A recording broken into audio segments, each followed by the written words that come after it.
Tuloy-tuloy ang ating pagsaksi sa paghahanda ng mga kababayan natin para sa UNDAS at Barangay SK election sa susunod na linggo. Nasa NAIA Terminal 3 si Jamie Santos. Sa Batangas Port naman, mag-uulat si Paul Hernandez ng GMA Regional TV, Balitang Southern Tagalog. At aalamin din natin ang lagay ng panahon kay Amor La Rosa ng GMA Integrated News Weather Center. Iganunahin na natin ang Batangas Port kung saan dagsana ang mga pasaherong babiyahe ngayong long weekend. Inaasahang triple sa kadalasang dami ang pasaherong pupunta sa pier.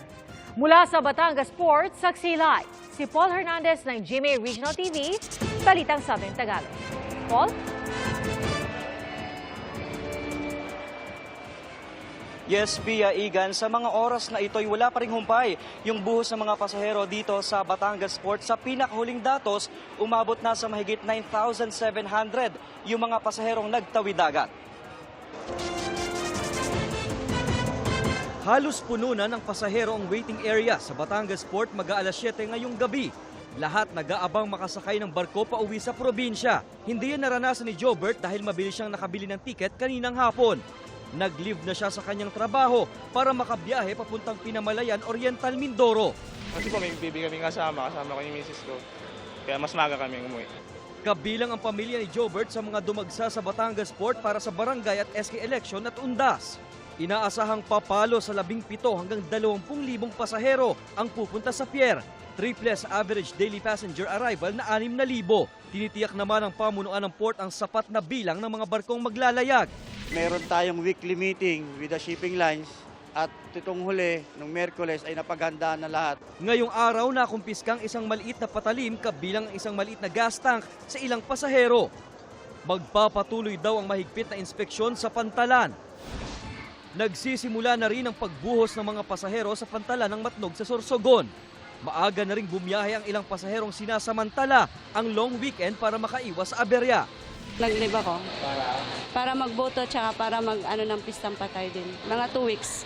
Pinaghahandaan na ng pamunuan ng pantalan ang inaasahang pagdoble ng mga biyaherong tatawid mula sa pantalan papunta sa Samar. Magkakaroon na ng karagdagang 2 barko para sa peak season. Patuloy na ugnayan sa Marina at sinasabi nila ay patuloy din sila nakikipag-ugnayan sa mga shipping companies na magpadala ng at least 2 pa. Sa ngayon kasi meron tayong 12, pero mukhang hindi kakayanin. Asahan naman daw ang maayos na pamamalakad sa pagsakay sa barko dahil mayroon silang sistemang sinusunod. Makakaiwas na daw sa mga fixer dahil sa first in first out policy na patuloy nilang ipinatutupad.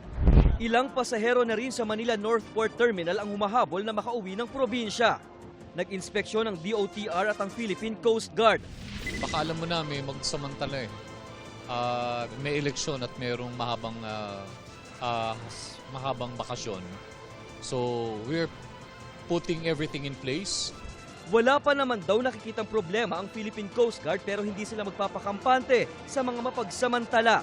Panawagan din nila sa mga pasahero na i-report agad sa kanila kung may nakababahalang sitwasyon para agad nilang maaksyonan. Okay, Pia Igan, ang abiso ng pamunuan ng pantalan na maglaan ng 3 hanggang 4 na oras kung pupunta rito sa Batangas Port. Inaasahan kasi na posibleng maipit sa heavy traffic yung mga pasahero sa iba't ibang lansangan. At live mula rito sa Batangas Port para sa GMA Regional TV, Balitang Southern Tagalog at GMA Integrated News, ako si Paul Hernandez, ang inyong saksi.